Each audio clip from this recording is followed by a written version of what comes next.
when I wake up in the morning, the first thing I do, to my wife's horror, I grab my phone. I just want to know what's happened while I've been asleep. I can't wait. I want to see it. I want to talk about it. I want to tweet about it. So you love my meltdowns on court then? Of course. Okay, so But I had to pretend to hate them because I had to play up your villainous image, which, by the way, made you a lot of money. So the words you're looking for are, thank you, Piers. Thank you, Piers. Welcome to Hana Kuma's Good Trouble, where we celebrate those who have the courage to disrupt the norm. I'm Nick Kyrgios, professional tennis player and your host. In each episode, we'll sit down with game changers who aren't afraid to rock the boat. We'll dig into their stories and the waves they've made in their worlds for the better. Welcome to my show, Good Trouble with Nick Kyrgios. Joining me today is a man who really needs no introduction. From his early days at the helm of British tabloids to his explosive presence on TV screens around the globe. The king of controversy, the master of media mayhem, and the guy who's never afraid to speak his mind. A man whose career is as colourful as it is controversial. Piers Morgan. So, Piers. Oh, wait a minute. Can we just have a moment to appreciate that intro? It was a good intro. It was a great intro. More controversy than me. Being called controversial by you is really quite that's saying a lot. That's saying a lot. Yeah. But, Piers, tell me, what does good trouble mean to you? People say to me, are you staying out of trouble? Often. And I always reply, no, I'm trying to stay in trouble because I like being at the centre of controversy. I like being at the centre of debate. I like putting my head over the parapet, saying what I think and being challenged about it and challenging other people when they say things I don't agree with. That, to me, is what a proper democracy is all about. Yep. It's what a thriving, free country should be. You and I should go toe-to-toe and then go and have a pint of a dog and fox in Wimbledon. I think you like trouble a little bit too much. That was the most... Oh, coming from you! That was the most passionate answer any guest has given about how much you like trouble. Paint us a picture of what it was like for you growing up. You know, I want to get a sense of like young Piers. How was it? I grew up in a country pub in the south of England, in East Sussex, a little village, only about 1,000 people. My parents ran a pub. So that was my upbringing. I started bottling up, which probably explains why I would go to school stinking of beer at age 6. Wasn't because I had an early drink problem. But it was great because the thing about a country pub in England, you know, you love our pubs. I do. Is that when you go to, especially in the villages, they become this kind of meritocracy. Everyone comes in, from the squire and the duke to the local carpenter, the local bricklayer and so on. And everyone in there is the same. In that moment, they're all having a pint of foaming ale or whatever it may be, and they're all talking crap. And it's basically, that's pub life. And I grew up like that. So I think that's why I've been able, throughout my journalism career, to interview the biggest stars or politicians in the world, from American presidents to Nelson Mandela to the Dalai Lama, to then hanging out with all my village mates or meeting, cab drivers and having a perfectly similar conversation with them as I would to the Queen. And I think it all comes back to being in the pub when I was a kid. So we did that till I was about 13. I had private education for the first half of my education, then state. So I experienced both. And what I found was the common theme, good teachers. I can remember good teachers at both. I can remember a lot of bad teachers at both. And I think ultimately a good education comes down to one or two great teachers in your life who can actually act as some kind of mentor and inspirer to you. So I found those people, and they really drove me. And they drove me mainly to work out what I wanted to be in life. And from an early age, probably like you with tennis, I wanted to be a journalist. My mum remembers me reading the Daily Mail, which might explain a lot of things. Your favourite paper. I remembers me reading the Daily Mail when I was about 7 or 8 and reading the headlines and being enthralled by news. And that's never left me. I still read 5 papers every day. The moment I get up, there they are on my doorstep. I devour them, and I love news. I love being the first with information. I love sharing that information. Whether it's not true or not, like making a villain out of me for years. Well, you were a villain. I'm actually a great guy. You were a villain for years, and there's no actual discernible evidence you stopped being a villain. I'm not buying this cheesy new brand you're trying to promote for yourself with your cozy little podcast. That's so funny. No, I know. I think that I found a passion in my life, and it was journalism. You found yours with tennis. And I say to my kids, I've got 4 kids from 31 to 12, and I say to all of them, I don't mind what you do or how much money you earn or any of those things. I only care about one thing. Find something that when you wake up in the morning, you can't wait to get to do it. Then it's a passion, not a job. Then it's something you look forward to, you can embrace. It might be challenging, it might be hard work, but it'll never feel like a job. That's the key, I think, to fulfillment in life. Well, I was going to ask you because I was actually really excited. Like, how does a young boy find the passion to be a journalist? And the way you just spoke, I was like, you've been loving this from day one. And still do. When I wake up in the morning, the first thing I do, to my wife's horror, I grab my phone. I just want to know what's happened while I've been asleep. That's what I get excited by. I can't wait. I want to see it. I want to talk about it. I want to tweet about it. So you love my meltdowns on court then? Of course. Okay. But I had to pretend to hate them because I had to play up your villainous image, which, by the way, made you a lot of money. So the words you're looking for are, thank you, Piers. Thank you, Piers. So this unfiltered approach and always being yourself, have you always been like that? Because for me, people think that I try and be this way I'm on court, playing with the crowd, talking to the crowd, bouncing my racket, being emotional. Since I was 10, my mum, I used to cry on the courts. I used to be throwing tantrums and I kind of pulled it together, but I've always been super emotional, play with my emotions on my sleeve, not accepting losing at all. Have you always been this way from a young age? Hated losing. I mean, even at Tiddlywinks. I've got two brothers and we would literally physically fight over Tiddlywinks, chess, cricket, football, whatever it was. All loved our sport, all wanted to win at all costs. And I've always had that throughout my entire life. I don't see the point in life if you're not going to be competitive. You don't want to be the best at what you do or want the best from people around you to maximize their potential. That to me is what life's about. Too many people are happy to sit back and just not maximize their potential or not even try and find something that may be their potential. They give up too easily. And I think that there are two types of people in life. They're the ones who just really want to constantly improve themselves and find what they're great at and enjoy it. And there are lots of people who just, for whatever reason, they can't be bothered or they give up and they don't have that thing inside them. And they end up doing a job they hate, a life they really don't like, and they end up, 65, keeling over.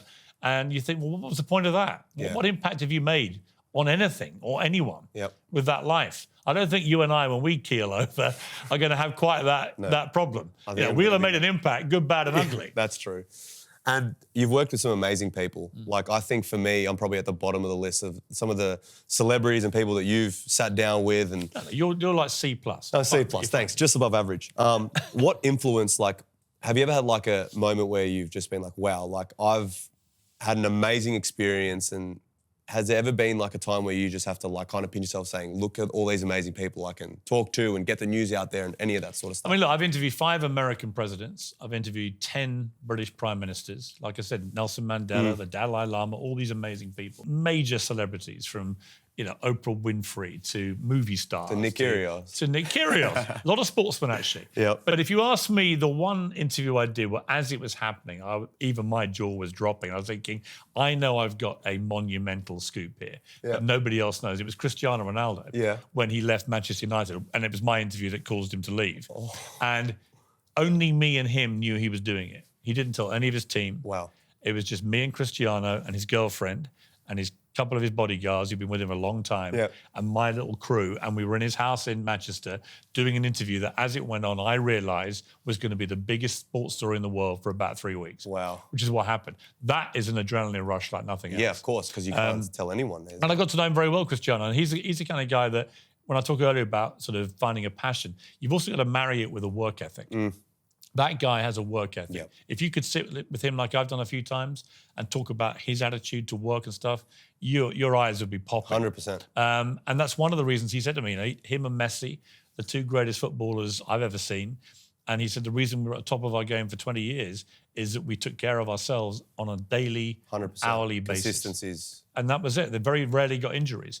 And then he talked about other great footballers who were brilliant, but only for 4 or 5 years. Because they like to party, didn't take care of their bodies. And football's littered with players like that. Those 2 are exceptional because of the longevity. Michael Phelps, I remember interviewing when he was going for 21 gold medals at the Olympics. He already won 18. Had 3 more London Olympics. And I said, what makes you different to the others, and to the other swimmers, or even your other teammates on the American Olympic team? And he said, why don't you go back and interview everyone, and then interview all my rivals and ask them, have you ever gone 5 years consecutive and not miss without a single day off training? That's it, yeah. 5 consecutive years. Yeah, that's nuts. 365 days a year. And he said it would be like 6 to 7 hours, half in the pool, half out. Not missing a day. Missing birthdays, christenings, weddings. That's ridiculous. Wedding anniversaries, mum's birthday, girlfriend, everything. He said, that's the sacrifice. And I said, why did you do that? what drove you? He went, look, I wanted to be the best of all time. And when I stood there, ready to dive in, I'd look left and I'd look right, and they knew and I knew that I'd done 52 more days training each year in a 4-year Olympic cycle. That is 208 that's days. Not even comparable. So he's doing 2/3 more of a year training than they're doing for that Olympics. It's over before he hits the water. So obviously he had other physical attributes, but it's the mental side of things. The edge, getting the edge. And I think that's when I've interviewed the sportsmen, the greatest of all time, whether it's people like Ronaldo, whether it's people like Michael Phelps, they all have that thing in them. And it comes from inside. It's a thing you can't really teach people. They just have that burning obsession to be the greatest. So this is a bit more of a question that I wanted to ask, because public perception on things, like there was a time where people thought that me and Novak hated each other, where we're actually good friends now. And me and Tsitsipas used to be very good friends, and now the media have kind of turned it on us. Is there anyone that you are actually decently friends with that the public perception is that you don't like each other? Probably Gary Lineker would be a good one. People think because of our Twitter spats that we hate each other, but we often go out for dinner and laugh, and sometimes we're tweeting each other over the same dinner table just to see what happens. Oh, you just give it too much power. He'd be a good example. And Gary's someone that I like because he was brilliant at what he did, one of the great footballers. He's a very good commentator too, and very good pundit and presenter. But he's also someone that you can just take the piss out of, and he'll laugh. I like people like that. People can't laugh at themselves.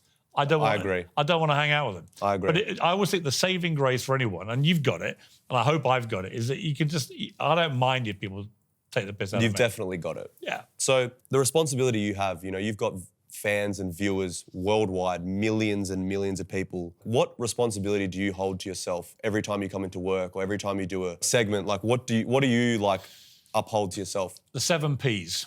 So my brother was a British Army colonel, and their unofficial regimental motto was the 7 Ps. Prior planning and preparation prevent piss poor performance. And it's really valuable, right? I don't go into anything unprepared. When I'm interviewing you, I'm all over the detail of what you've been up to, I can feel it. I've read interviews, I've watched interviews and so on. I do that with everybody. I think it's the least I can do as an interview is show a courtesy to every guest to be prepared. That kind of attention to preparation, which I think probably is the same for every sportsman, right? And if you want to actually win, you've got to put the hours in preparation. It's the same for journalists, same for interviewers. You've got to put the hours in and you've got to be ready. So that to me is my mantra. Have you always been like this, even from a young Piers? Yeah, I would say that I was quite annoying as a kid. I used to get thrown out of my local pub for being too opinionated. You'd be unsurprised to hear. Oh, yeah. And Mary, the landlord, would eventually let me back in, but it took a lot of grovelling. And then the next Saturday, same thing, on repeat, 10 pints, and off I go about my views on life. Out you go, and that would be it. So it was always there. I come from a highly opinionated family. I'm probably the least opinionated person in my family. Well, I'm the least craziest, by the way. Exactly. We are the most misunderstood members of our own family. But I do think that's the pre-game, if you like, for me. But also when I get on air, I'm always conscious now we've got this huge global audience. So some of the interviews and debates are getting 10, 20 million people watching all over the world, from Australia to New York, to the Middle East, to India. And what I want to do now is, with this uncensored umbrella that I have for the show, is give everybody a platform and challenge everybody. I don't come at it from a partisan point of view, left or right, or this party or that just party, honesty. This tribe, that tribe. It's just, this is what I think of this. And it can be variable. Sometimes I'll go against what people think, but I go with my gut feeling about what I feel about things. And I give everyone a platform. So I don't believe in censorship or deplatforming people, or only having one narrow world view that everybody has to sign up to. So obviously, as a young Piers coming through and achieving what you're achieving, being the youngest editor of the British, national newspaper, and then obviously with social media today, because I struggle. Like I'm 29, 30, but when I was like 12, I had a flip phone, and now it's gone to the point where Instagram, X, everything's going crazy. For you, how's that transition been like? Because it couldn't have been always easy. Like, you seem that you've prepared and you have uncensored, but surely at some stage you were like, this is mayhem. Like, how do I adapt through what's going on? Yeah, some things blow up massively and you're trending worldwide, and it's not necessarily for the right reasons, and you've got to navigate that. I always look at it and say, right, if you're in trouble, my honest advice to everybody is get out of it as fast as you possibly can. There's no point digging a bigger hole for yourself. So if you genuinely have made a bad mistake, if you've said something you shouldn't have said, tweeted something you shouldn't have tweeted, whatever it may be, behaved badly on a court when you shouldn't have done, smashed a racket, the best thing actually, and the most disarming thing for your critics is to go, I'm sorry. Right? Yeah. In the moment, I lost my head. I made a mistake. There's no way back for your critics when you do that. They can try, but true. Actually far better for the critics is if you refuse to do that. Yeah, you got to be vulnerable. If you dig in and you say, no, I was absolutely justified in smashing that racket over the ball boy's head. I've tried that, trust me. It doesn't work. It doesn't work. It doesn't work because people like me will soon get you on Twitter. Well, has there ever been a moment where you've been in extreme hot water? Like an example of me, like obviously I've had 10 to 15 moments where, you know, I told a player that one of my mates slept with his girlfriend. Like, I've had moments where I've like, oh my God. And I woke up in Times Square and it's like rotating around. Like, have you ever had specific bad moments where like things got dicey for you with your journal, like with your style? Big time. When I got fired from the Daily Mirror over pictures of British troops abusing Iraqi civilians in the Iraq War. You know, and it was complicated by the fact my own brother was fighting in Iraq. So imagine for my family, you've got me leading the news for apparently denigrating British Army soldiers for abuse. As it turned out, they had been doing the abuse. The pictures we showed to illustrate it have never really been established to be either fake to my estimation or real, but they were enough at the time for the government to say they're fake and everything else for me to be fired and to be walking around the streets of people shouting and you know, good, bad, it was hot. And so I know what that feeling's like, you know, when you're leading the news. Yep. And it can be brutal. And I've been on the receiving end of that, I would say 4 or 5 times in my career. I got, you know, bounced out of the morning show, Good Morning Britain, for saying I didn't believe what Meghan Markle and Prince Harry told Oprah Winfrey. Yep. I still don't. But I got told either I apologise for disbelieving them or I had to leave. So I left. But what I found then was I was incredibly like the centre of the firestorm on the first day. Within 48 hours, everyone had come around to agreeing with me because more and more of the stories unravelled. And at that point, I saw the mood change. And you probably had this yourself when in the moment it can be horrible. Yeah, it's hot. Toxic, hot. You're getting bombarded left, right and centre. And the key thing is to stay calm and to trust yourself. And if you're right, to just double down like I did, and I've seen you do sometimes when you know you're right. Yeah. And actually you'll see the public, they'll admire that, and they'll come round to what they believe to be authenticity and honesty. I always think the most powerful weapon you have as a human being in a public eye, authenticity. Yep. The people that I like, and you're one of them, are people that when you meet them, they're exactly how they are. There's no other side to it. It's not like you're no different when you're competing or here. You're a little calmer, but your actual persona, you're no different. Yeah. Right, and I'm the same. I'm no different behind the camera as I am on camera. I'm the same person. You may not like me, but this is me. Yeah, and they can respect that. Yeah, and I think people can have a respect for you without it necessarily liking you. I don't care if they like me or not. So this is more of a curiosity question. So when you're like, say, walking down the street, like, what is it? Because for me, sometimes in Australia, it's hectic, or like wherever. Honestly, through the village, it's actually crazy. But for you, do people come up? Like, what's it like for you? Yeah, I get a lot of people come up. I've got to say, in 10 years, and having had a lot of firestorms, I can count on one hand the number of people who said anything bad. Literally one hand. Yep. And what normally happens is they'll say it when they think I'm out of earshot. And then they're just like walking away. And I often go over and have an hour. What was that, mate? Yeah, what did you say? Yeah. And then they always back down and start apologising. Yeah. Most people, as you, I'm sure, experience, are incredibly nice. They're just funny. They'll say things. They see me as a bit of that I can take a joke and have a bit of fun with it. And I like that. But I think it's, look, if you're in the public eye, to me, you don't have to be. I don't have to be on camera. I don't have to be on television. But if you're going to be entering people's homes. It's true. And you've got to have that awareness about yourself and understand that you're only there because of them. So I never turn down an autograph request. I never turn down a selfie request, even if sometimes it's the last thing you want to do. Yep. I never turn them down because I can remember when I was a kid, it would be collecting cricketers' autographs. And I remember the people who turned me down when I was 10. So you never forgot? Never forget. So you're petty. No, but it's not that. It's more like when you're young, you never forget. And I don't want to ever have a young person come up to me and say, I watched your interview with Nick Kyrgios. Can I have a selfie? Yeah. And then I say, actually, I haven't got time. And they go away for the rest of their lives. Yeah. They'll look at me and think, That guy couldn't even be bothered to give me a second of his time. Yeah, I do. I have an exception for kids and elderly. Like even if it's at a dinner or something, I try to do it. But if it's like a grown adult in not place right time, I say like maybe not now. Because like I'm not always on duty. Like sometimes if I'm out to dinner with my partner and a normal guy like my age just butts in and it's a bit disrespectful, like I think that I'm actually doing him a favour because it's not. I wouldn't want my like. Yeah, I would always do it. That's because I'm a better person.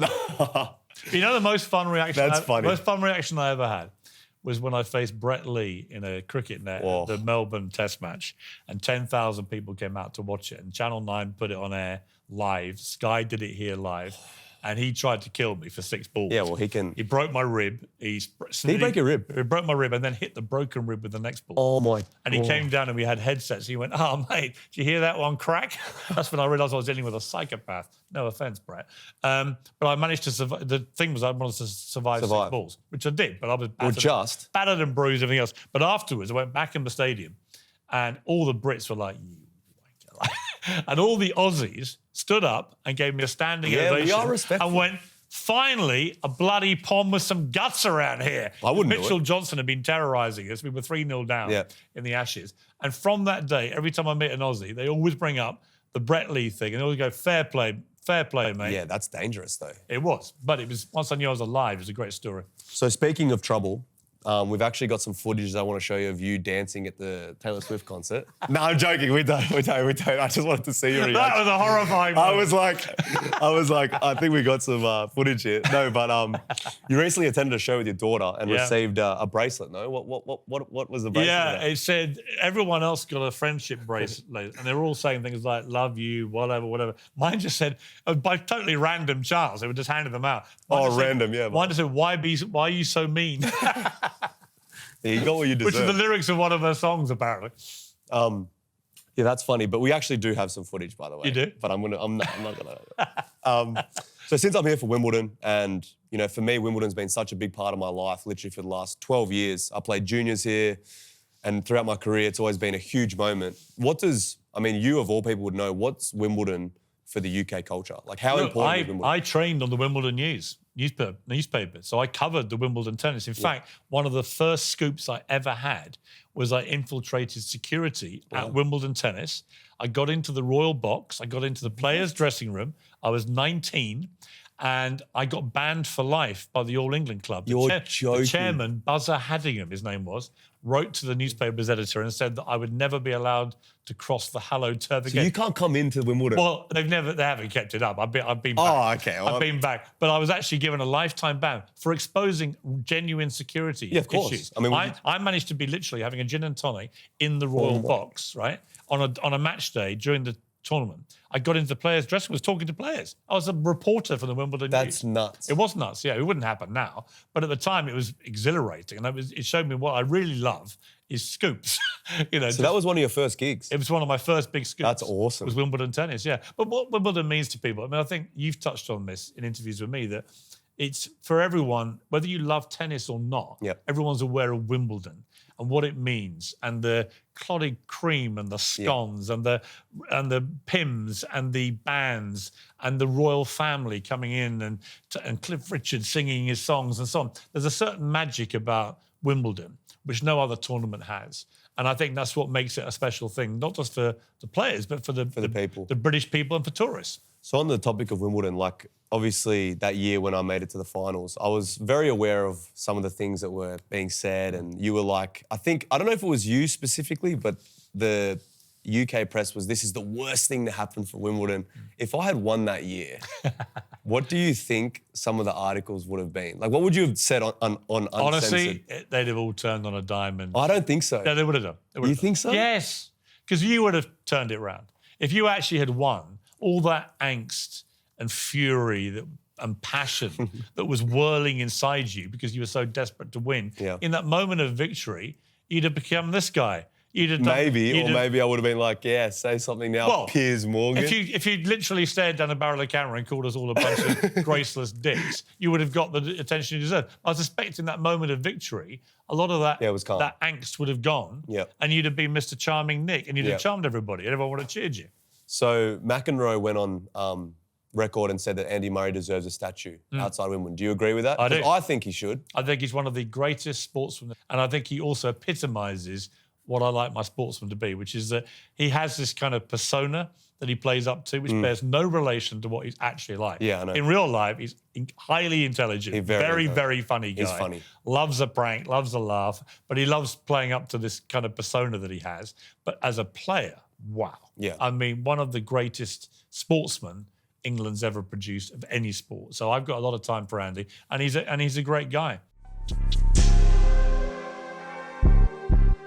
So as someone with a significant platform, and I don't know how long you're planning to do what you do. Like for me, I know that my tennis career is probably on the end at stages, and that's just what athletes, we come to an end at some stage. But I guess you can keep doing this for as long as you kind of want. So what's your responsibility on like future or upcoming journalists? Like, do you uphold kind of thing? Like, do you have people coming in and asking you for advice? Like, what do you... all the time, and I try and find time for them. Especially if they're like me, I used to write to people all the time asking for advice. And I remember the people who wrote back to me, or at least gave me something, You've got to give people a little morsel. If you've been lucky enough, as we have, to have reached the top of our professions, you owe it to the young people trying to get on that first rung to at least give them some of your time. It doesn't take long, and they'll never forget it. And I always say to people, by the way, you never know where they're going to end up. They might end up your boss. That's true. So you may as well get them at the first rung, because when they're at the top of the ladder, if you treated them badly, you're off that ladder. So I think that it's all part of the self-generating thing of any industry. It's incumbent on the veterans, if you like, me and you, to remember where we came from, to look after young journalists, young tennis players, and try and help them a bit. And this is I think you asked me this, but eventually one day when I have kids, what do they want to be, a role model to? Like if you were to ask your kids, what would make you the most happy if they told you like what kind of person you were? Do you know what? I remember seeing a clip on TikTok, and it was a guy in his like 80s, I think. And he said, let me tell you, he was a massively rich, successful business guy. And he said, let me tell you what the definition of success really is. If your kids get to adult life and they still want to hang out with you regularly, that's success. Wow. And if they don't, that's failure. My kids, thank God, they still love hanging out with me, coming on holiday with me. Admittedly, it's because I'm paying probably, but they love, we see each other. You are cool though. We meet for dinner all the time. We go to sporting events together as a group. We're very, very close as a family. I think, what is success for me? It's great being a high-profile journalist, great in doing interviews with people like you. It's all great. But actually, if I had a bad relationship with my kids, I would see my life as a failure. Yep. And I think any parent, that will resonate with them. And my advice to you, when this happens to you, is it's the most special relationship you're ever going to have is with your kids. And they're going to have a bit of you in them. Yeah. So it ain't going to be easy. It's not going to be easy, but I'm going to keep that. I'm going to keep that in the back pocket. Thank you, Piers. Appreciate it. Good to see you. That was awesome. Good fun. Thank you. And guys, don't forget to like, subscribe, and watch all the episodes.